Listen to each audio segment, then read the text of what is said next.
ध्यानमूलम्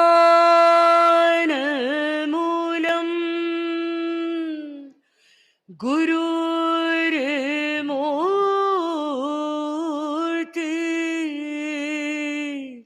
पूजामूलम् गुरुर्पदम्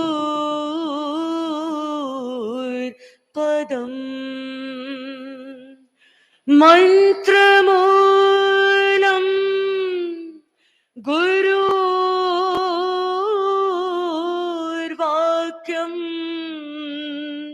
मोक्षमूलम् गुरुर्कृपा।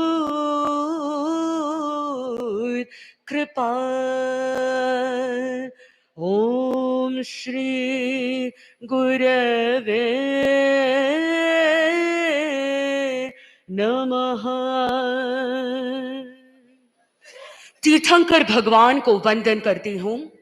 तेरा पंथ के यशस्वी आचार्य परंपरा के श्री चरणों में भाव भरी वंदना। गुरुदेव आचार्य श्री महाश्रमण जी के श्री चरणों में भाव भरी वंदना। मेरी अंतः प्रेरणा शासन माता साध्वी प्रमुखा श्री कनक प्रभा जी के श्री चरणों में भाव भरी वंदना। साध्वी प्रमुखा श्री विश्रुत विभा जी के श्री चरणों में भाव भरी वंदना। मुख्य मुनि प्रवर साध्वी वरिया जी अनंत चारित्रात्माओं के चरणों में भाव भरी वंदना। उपस्थित यहाँ का श्रावक समाज सभी को सादर जय जिनेन्द्र। गुरुदेव कालू यशोविलास में गुरुदेव श्री तुलसी ने बहुत ही सुंदर कहा है कि संयम रो संबंध सही संस्काराशु।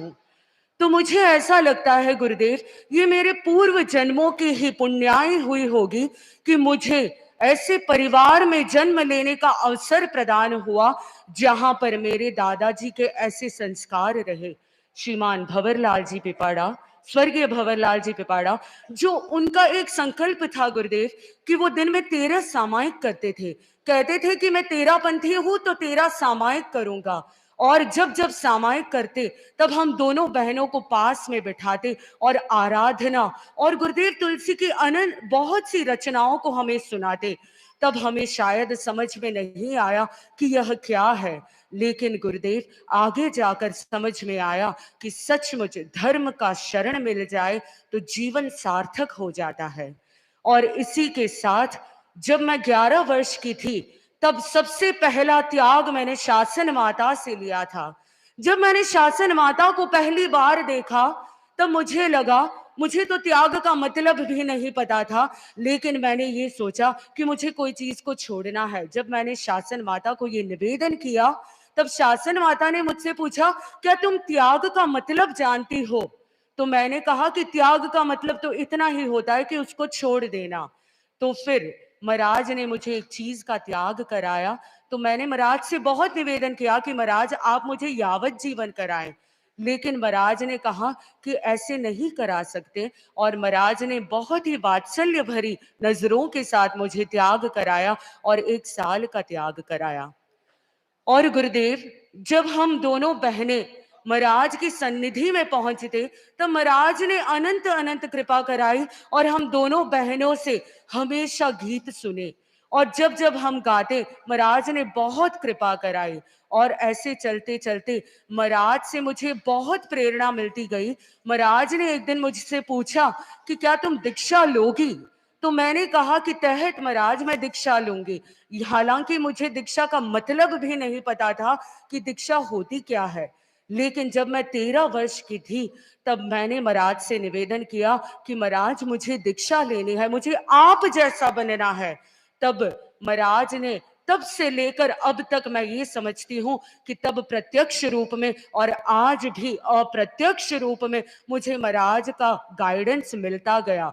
जैसे जैसे समय बीता और बहुत से निमित्त आते गए, कई बार मैंने आपसे दीक्षा की अर्ज भी की थी, लेकिन गुरुदेव अंतराय कर्म की ऐसी धारा बह गई कि वो सामने आकर मेरे सामने एक कर्तव्य की दृष्टि से बन गई।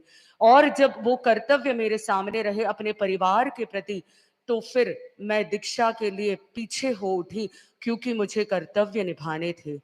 तो गुरुदेव मेरी अनंत इच्छा थी कि मैं दीक्षा लूं, तब मैंने शासन माता से पूछा कि महाराज मेरी दीक्षा नहीं हो रही है, मैं क्या करूं?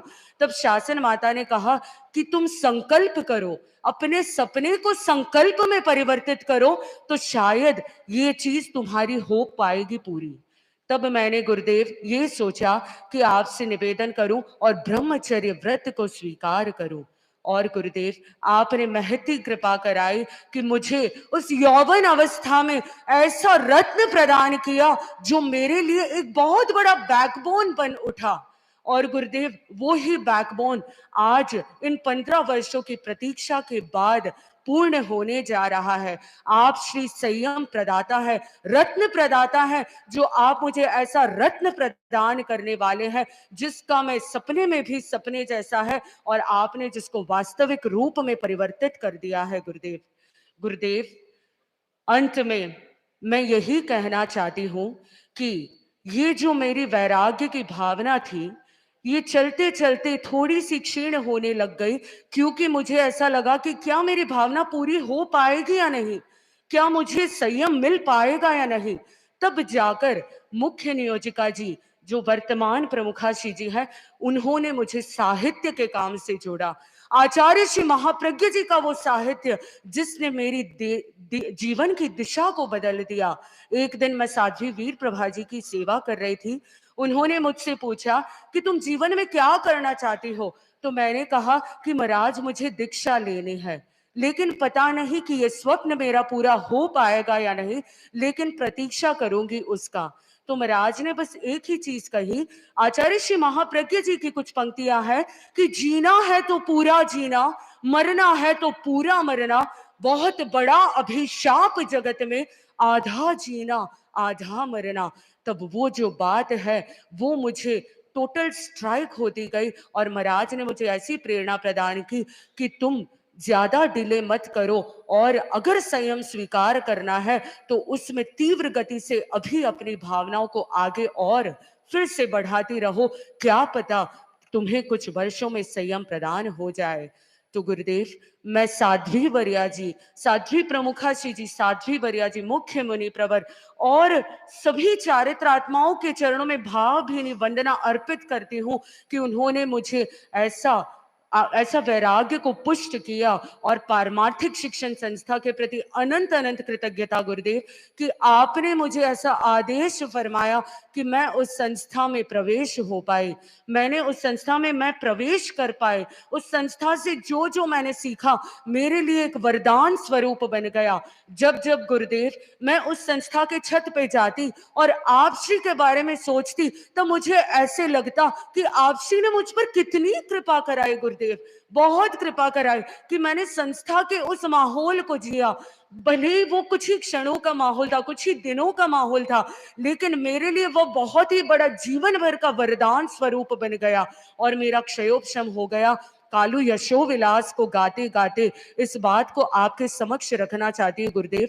जब काठमांडू में हम बड़े महाराज की सेवा कर रहे थे, तब महाराज ने मुझसे कहा कि सोनल, तुम बहुत से गीत गाती हो, लेकिन कालू यशो विलास को सीखो तो तुम्हारे जीवन की बहुत बड़ी उपलब्धि हो सकती है।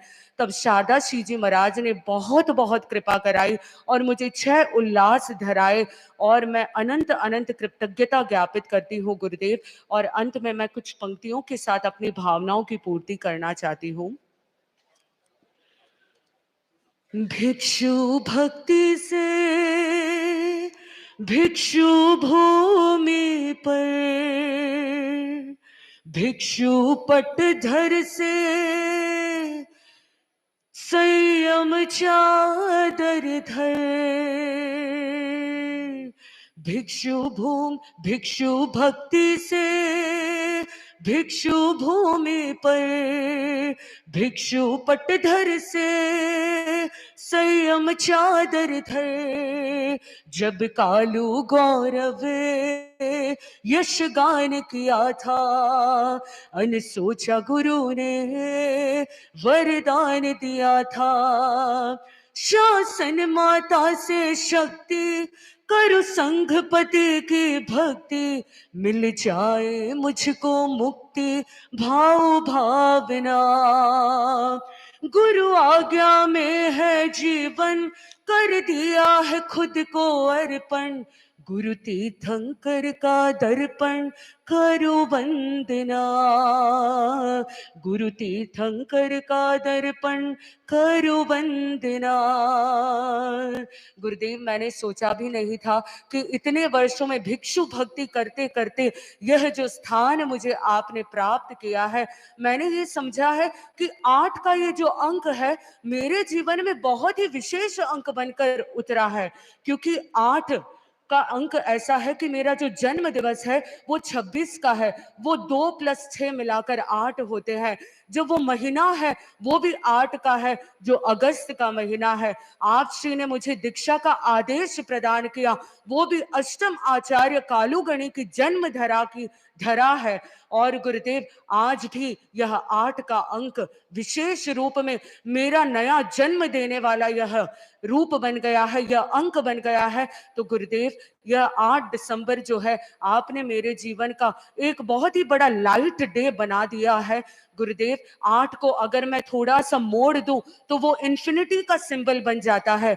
तो गुरुदेव, मैं आपसे अनंत अनंत प्रार्थना करती हूँ कि मेरे जीवन में इन्फिनिटी के तौर पर अनंत ज्ञान, अनंत दर्शन, अनंत चरित्र, अनंत तप, ऐसा ब्लेसिंग मुझे आपसे मिले, ऐसा ब्लिस मुझे आपसे मिले। और आप श्री के गुरु इंगित की आराधना करते करते मैं अपने जीवन को सार्थक बनाऊं और शिव सुख को पाऊं। अंतस की यह प्रार्थना, मोक्ष प्राप्ति की आराधना, कषाय मुक्ति, कर्म मुक्ति, भाव शुद्धि की साधना, अंतस की यह प्रार्थना। ओम अरहम।